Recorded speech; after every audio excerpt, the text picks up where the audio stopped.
Hello students, now today we will start with the next concept, that is how to identify weak field and strong field ligands. There are many MCQs based on this concept, so you should know which one is weak field and which one is the strong field ligand. Now before that, here are some important points. In octahedral complexes, EG orbitals experience more repulsion. We have discussed this in crystal field theory. So these EG orbitals, they experience more repulsion. Why? Because ligand approaches along the axis. Okay. So these are the EG orbitals, dx square minus y square and dz square. So these EG orbitals, they occupy the upper energy level, and T2G orbitals, they lie in below energy level. So in this is so why, because the ligands, they approaches along these axes, and that is why these EG orbitals, they experience more repulsion, and due to more repulsion they will occupy the upper energy. Now in tetrahedral complexes, we have seen that the T2 orbitals, this G subscript is omitted in case of tetrahedral complexes. So T2 orbitals experience more repulsion because ligand approaches between the axes. So these are the T2 orbitals. We are talking about tetrahedral complexes. So dxy, dxz and dyz, these are the orbitals which experience more repulsion as the ligand approaches between the axes. So this is about the energies of the T2 and EG orbital, which one has got more energy, or when they split up, when there is a crystal field splitting in octahedral and tetrahedral complexes. In octahedral, this EG orbital, they will go up, and in case of tetrahedral complexes, this T2, it will go up, means like this. This is the splitting pattern. In here this is T2 and here it is EG in case of tetrahedral. This is just the revision. So you should know how do they complexes split in octahedral and tetrahedral crystal field. So in case of this octahedral, what will happen? This EG, they will go to the upper energies, and this will be a T2G orbitals. Okay. So now, how do we know that which one will be the strong field ligand and which one is the weak field ligand? By just looking at the examples. Now ligands with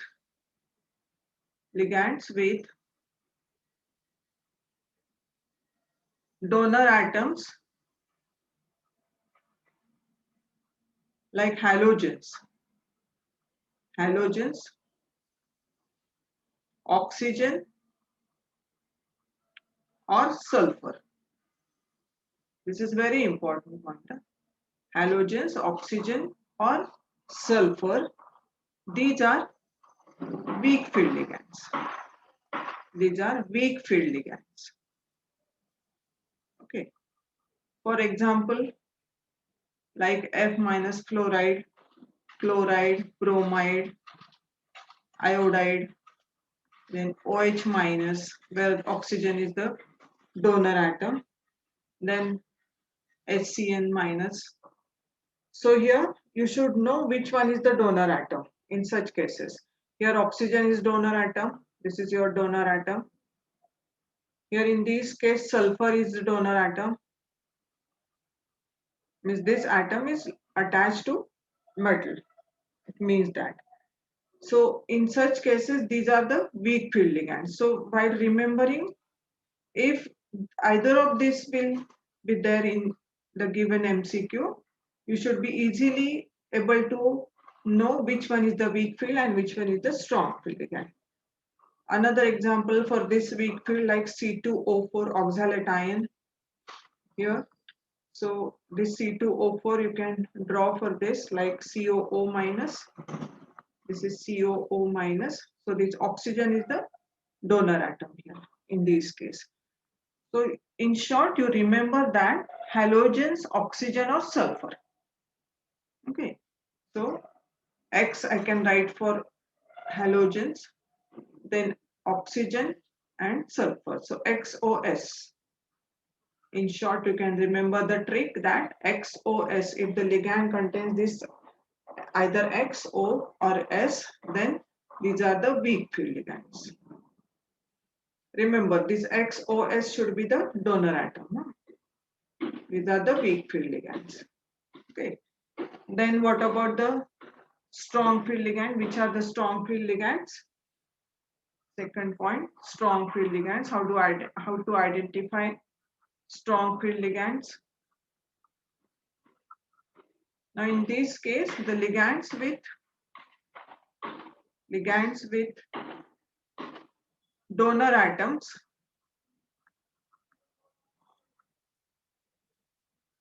like carbon, nitrogen or phosphorus. Remember, C and P. These are the strong field ligands. These are the strong field ligands. Okay. Now, for example, you can write Cn minus, where this carbon is the donor atom, not nitrogen. Then Nc minus, where this again carbon is the donor atom. In case of CO, carbon monoxide, this carbon is again a donor atom, not the oxygen. Then NH3, where nitrogen is the donor atom. Then En ethylene diamine. So you can write this En as like this, CH2NH2, CH2NH2. In this case, this nitrogen, it carries a lone pair where it is a donor atom. Okay, so I just underline these donor atoms here and so on. So in each of these examples here, either carbon, nitrogen is the donor atom. Okay. Another example for where the phosphorus is a donor atom, like PPH3. PPH3. Where this phosphorus is a donor atom, this PPH3, you can draw the structure like this. Phosphorus with the 3 benzene rings attached to them, like this. And the third ring is also there. Okay. Then another for this, you can write the example like PME3, where this again phosphorus, it is a donor atom. So I'll underline this. PME3, Me means the methyl group is attached to this. CH3, CH3, CH3, where this phosphorus atom is a donor one. So this is also a strong ligand. This is this one. So these are the few examples where carbon, nitrogen or phosphorus is the donor atom. Okay. So I'll just sum up with this. If there's a XOS atoms are there, so these are the weak field ligands. And if it is C and P are the donor atoms, then it is a strong field ligand. So it is easy for you to remember which one is the weak field and which one is the strong field ligand. Now, which of the following is strong field ligands? If the list of the ligands is given, which of the following is strong field ligand? Strong field ligand. Okay, if examples are given, options are given, SCN minus, OCN minus, then third option, NO, ONO, then D option, that is NO2. Okay, so this is nitro, this is nitrito. Okay, so in this case, in the first option, this sulfur is the donor atom. In this oxygen is donor atom. This is oxygen is donor atom. Okay. In this here also, this oxygen is a donor atom. And in this here, nitrogen is donor atom. Now, according to this, which I told earlier just now, if it contains XOS, either of these, it will be a weak field ligand. If it contains CNP, then it is a strong field ligand. So in here it is sulfur, means it is a weak field. Oxygen means weak field. Here again oxygen means this is also, C option is also a weak field ligand. So this nitrogen is the donor atom. So the answer for this MCQ, here it is NO2. This is the strong field ligand. This is strong field ligand. Okay. So this OCN minus, what is this OCN minus? This OCN minus, this is here, this is the cyanide ion. Cyanide ion. Okay. In this case, cyanide ion here, in this case, the oxygen is donor atom. I will be underlining this. Oxygen is donor atom. Another thing for this CNO minus. This is just for your information. Huh? This is unstable one. This is quite unstable. And this is called as fulminate ion. Fulminate ion. Okay.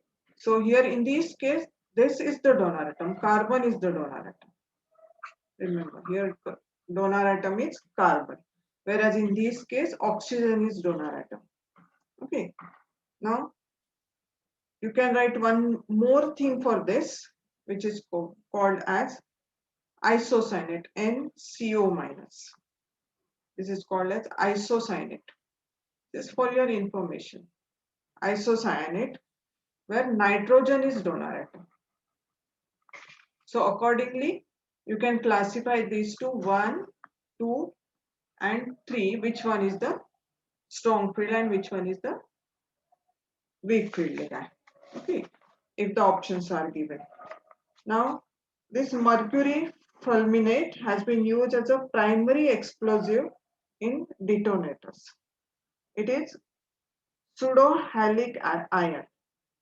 So this mercury fulminate, for this mercury fulminate, it has been used as primary explosives in detonators. This is just an extra information for you. So the point is that how to identify the strong field and weak field ligand. So this is the short trick for you. If the ligand contains X, means halogen, either of the halogen atoms, or oxygen or sulfur, it is a weak field. If it contains carbon, nitrogen or phosphor as a donor atom, then it is a strong field ligand. So you can just memorize this XOS and CNP. XOS weak field, CNP strong field. So you'll be easily able to find out which one is the strong field ligand and which one is the weak field ligand. Now one more point I would like to add here, that is why tetrahedral complexes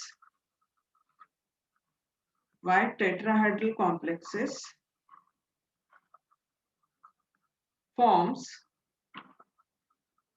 high spin complex. Why tetrahedral complexes they forms high spin,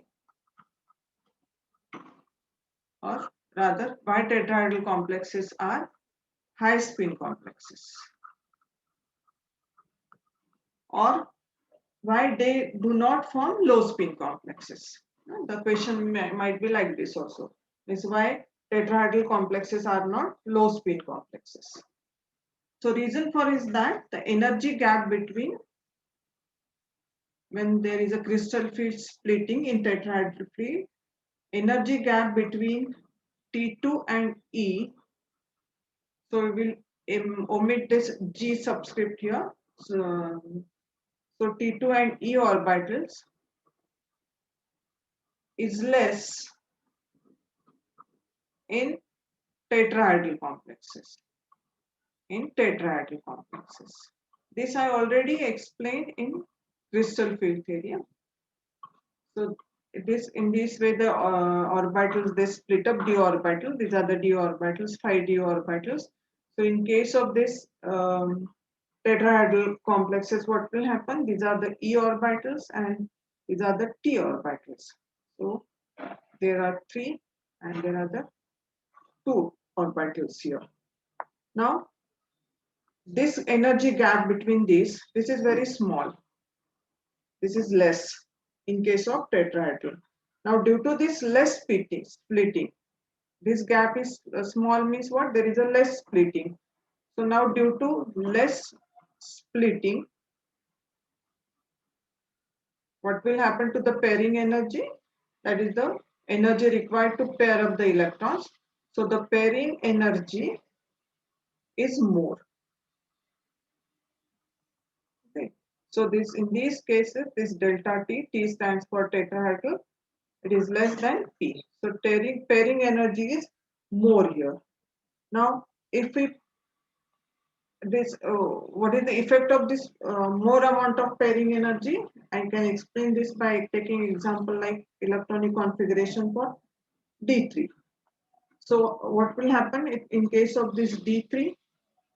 This is the ground state for this.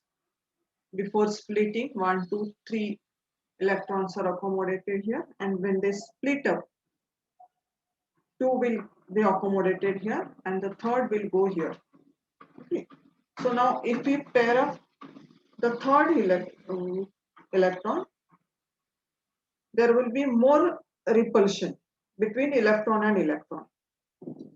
Means if we want to pair up this, means rather than going this electron here, if we want to pair this in this one, I mean to say this, means rather than going into this, if you bring down this electron in this orbital, there will be more repulsion between electron and electron.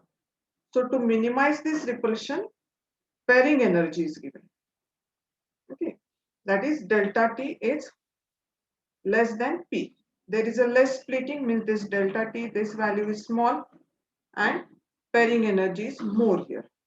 Okay, so that is why they form high spin complexes. Now we can't pair this electron in e orbital, therefore they do not form low spin complexes. Why? Because this pairing energy is more. Due to this more amount of pairing energy, we can't pair up. I write here. If we pair third electron, there will be repulsion. There will be repulsion between electron and electron. Okay. So to minimize this repulsion,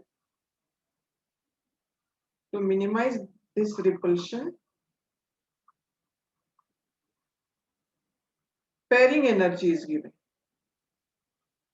Pairing energy is given.